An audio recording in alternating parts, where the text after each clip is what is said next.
प्रिय साथियों, मोहतरम बुजुर्गों, 22वीं विधानसभा क्षेत्र में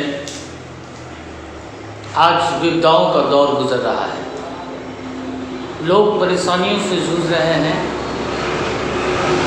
एक तरफ किसान अपनी खेती कर अनाज का उचित दाम नहीं मिल पा रहा है, मजदूर खाने को मोहताज हैं और बेबस हैं। अपनी इस बेबसी पर पुनः फिर इस लॉकडाउन के बाद अपने जीवन व्यापन के लिए अपने राज्य से बाहर दूसरे राज्य पलायन कर रहे हैं। मौजूदा बाढ़ में भीष्म नदी कटान से पीड़ित परिवार एक तरफ परेशानियों से जूझ रहे हैं। विस्थापित परिवार को पुनर्वास की कोई व्यवस्था नहीं की जा रही है और यहाँ के जनप्रतिनिधि, खासकर यहाँ के स्थानीय सांसद और विधायक इस काम को प्राथमिकता नहीं दे रहे हैं कि इन विस्थापित परिवारों को कहाँ पुनर्वास कराया जाए। इस संदर्भ में सरकार का क्या दिशा निर्देश है, ये नहीं होकर अभी नई योजनाओं का शिलान्यास हो रहा है। चूँकि चुनावी वर्ष है,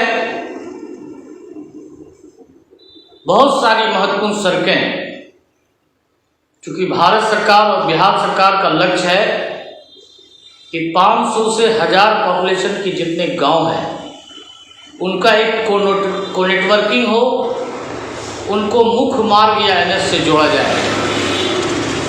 इस दिशा में समय पर कोई काम नहीं हुई और जो कार्य पूर्ण होना था, अभी यहाँ के स्थानीय जनप्रतिनिधि द्वारा जनता को गुमराह करने के लिए, जनता को भ्रमित करने के लिए शिलापट लगाया जा रहा है। अगर आपको विकास की इतनी चिंता थी, क्षेत्र के आवागमन को लेकर अगर इतनी चिंता थी, तो आपको सक्रियता से तो प्राथमिकता के आधार पर इन सड़कों का निर्माण कार्य पूर्व में ही होना चाहिए था। मैंने स्थानीय विधायक का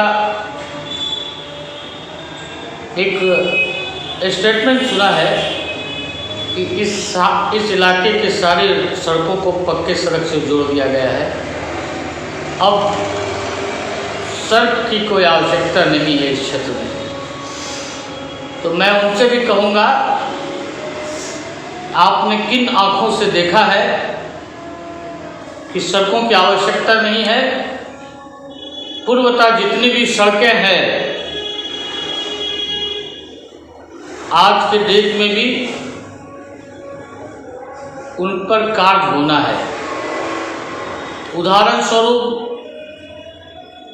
जगरवा प्रखंड के बभनी पंचायत में, कोहिला पंचायत में, रामपुर पंचायत में और कई जगह बहुत सारी सड़कें हैं जो आज भी अपूर्ण हैं, जिसमें आज़ादी के बाद आज तक कार्य आरंभ भी नहीं हुआ।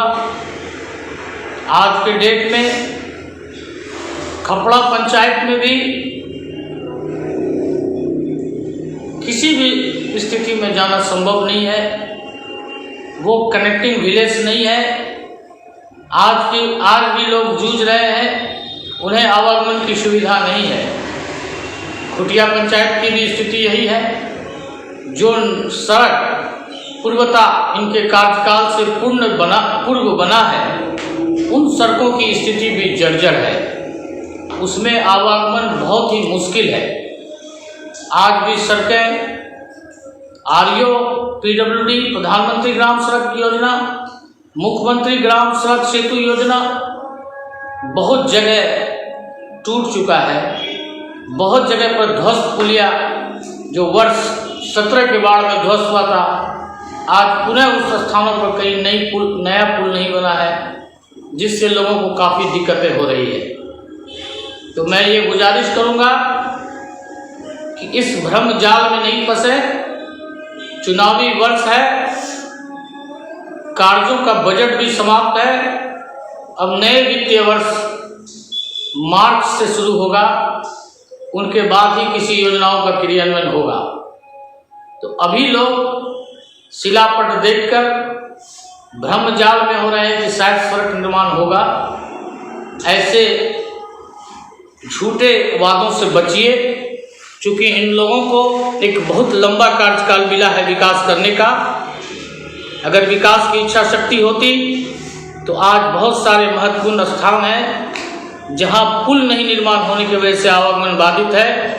ऐसे स्थान बायसी में ताड़ावाली है, खपड़ा है, मीनापुर है, खुटिया है, बहुत सारे ऐसे जगह हैं जहां पुल ध्वस्त है, जहां सड़कें जर्जर है, जहां नए सड़कों का निर्माण नहीं हुआ है।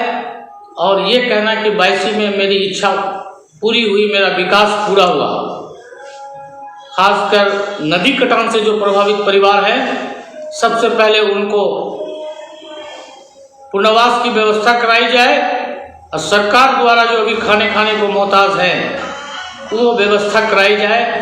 इन सभी कार्यों को प्राथमिकता नहीं देकर विकास पुरुष के रूप में नए जगह पर शिलान्यास करना, ये जनता को भ्रमित करना होगा। और चुनावी वर्ष है, जो सांप्रदायिक सौहार्द का माहौल है अपने इलाके में, ये कायम दायम रहना चाहिए। क्योंकि अभी इन लोगों का बयान और जातिवाद से ग्रसित बयान और किसी व्यक्ति विशेष को टारगेट ये लोग बनाकर प्राथमिकता दे रहे हैं, जो राजनीति में एक अच्छी बात नहीं है, राजनीति के लिए एक शुभ संकेत नहीं है। अभी वर्तमान में बाढ़ के बाद जो महत्वपूर्ण सड़कें कट गई है, उन जगहों पर आवागमन कैसे होगा, वहाँ उस पंचायत के लोग प्रखंड तक कैसे आएंगे, मुख्य मार्ग तक कैसे आएंगे, उनको प्राथमिकता देना चाहिए, ना कि नए शिलान्यास और नए शिलापट को लगाकर जनता को भ्रमित करनी चाहिए।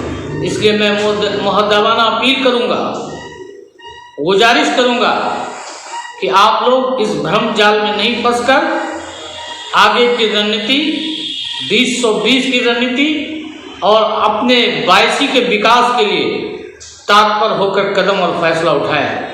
इन्हीं शब्दों के साथ मैं आप लोगों का फिर पुनः अपने इस कार्यक्रम में स्वागत करता हूं और बायसी विधानसभा क्षेत्र के उज्ज्वल भविष्य की कामना करता हूं।